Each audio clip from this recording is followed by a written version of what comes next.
any person who's really like, let's say we use homeopathy, we're, you know what I mean? Like Mhm. would some other people maybe not have that type of reaction?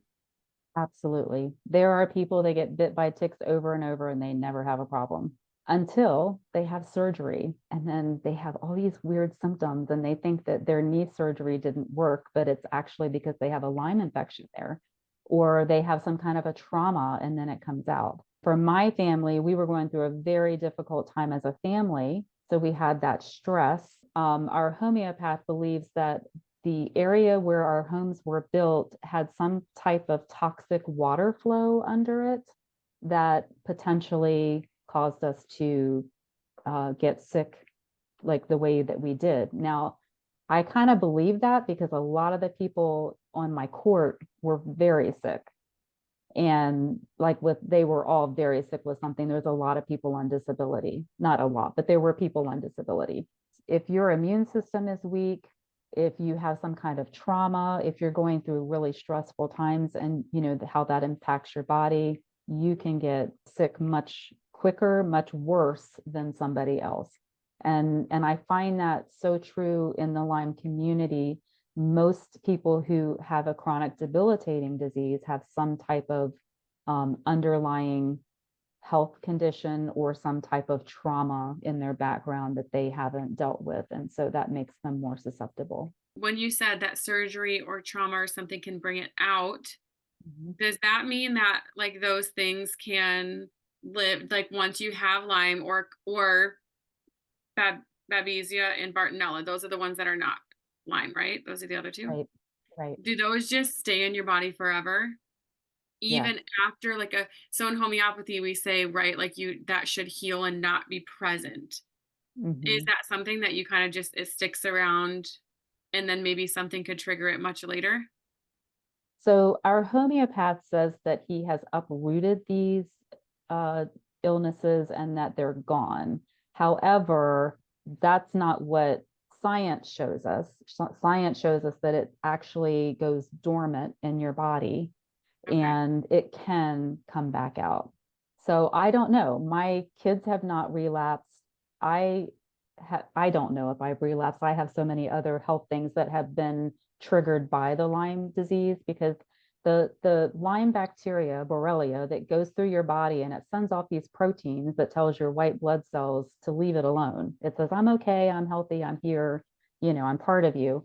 So the white blood cells don't attack it.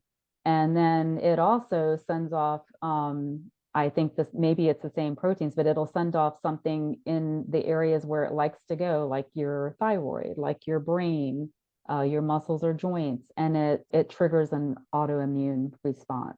So once you may be done with the Lyme, you may not show titers anymore, or you may not, it may not come up energetically, but you've got all these other issues that the Lyme caused, if that Mhm, makes sense.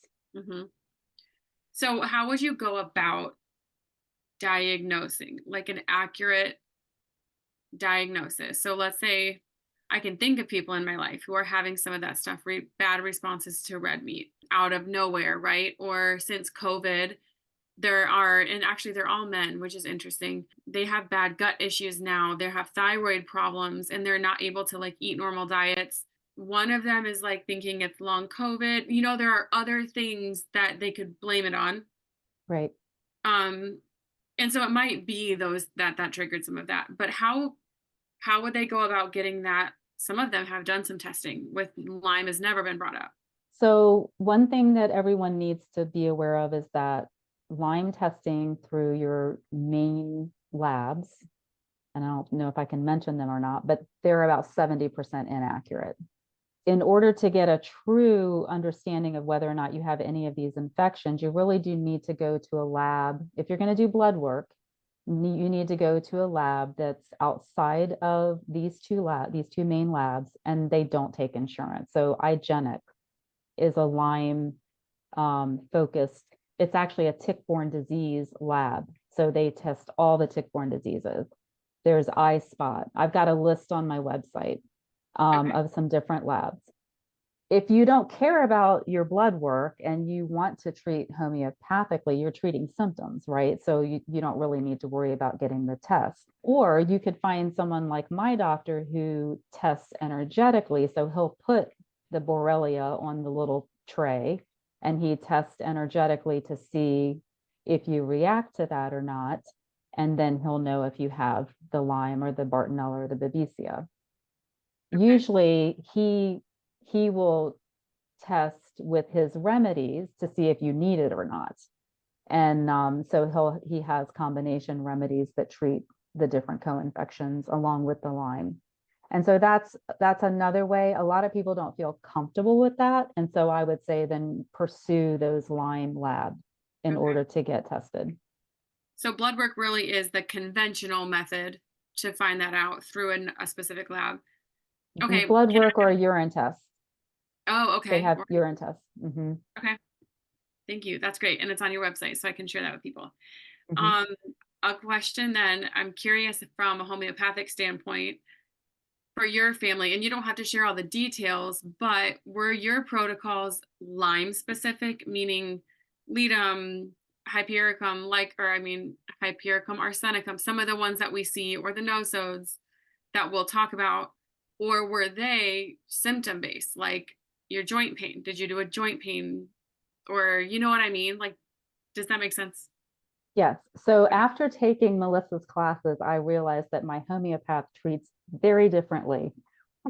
Yeah, right. So we walked out of there with a kit, like a box of like 40 different bottles. And I should have brought some up here to show you, but 40 different bottles. And they each had maybe 3 or 4 different remedies in them or imprints. So the imprints are made by a machine versus the remedies. And I have no clue what they were because they're the way he's labeled them. I can't quite figure out what exactly he put in most of them. Some of them I can. So we were treated with a lot of different remedies all at one time for 8 weeks. And then we would go back in and get retested. And then he would switch it up and then he would wean us down until we didn't need them anymore. He treated us for everything. He treated us for heavy metals, for the all the tick-borne diseases. He treated us for emotional things that were going on because can you imagine, even for the kids growing up and not having a life and just being bedbound and having the anxiety and things like that. So he treated us for all kinds of things, even to the point when I was finished with Lyme, I had him treat me for menopausal symptoms. And I had started having hot flashes and I was just joking. And I said, you have anything for hot flashes? And he said, actually, I do. So he gives me sepia, and I didn't know. And sure enough, within 3 days, I never had another hot flash again. It was amazing. Like I'm like, I love this man. He's the most amazing person in the world. Mhm. He's like a miracle worker.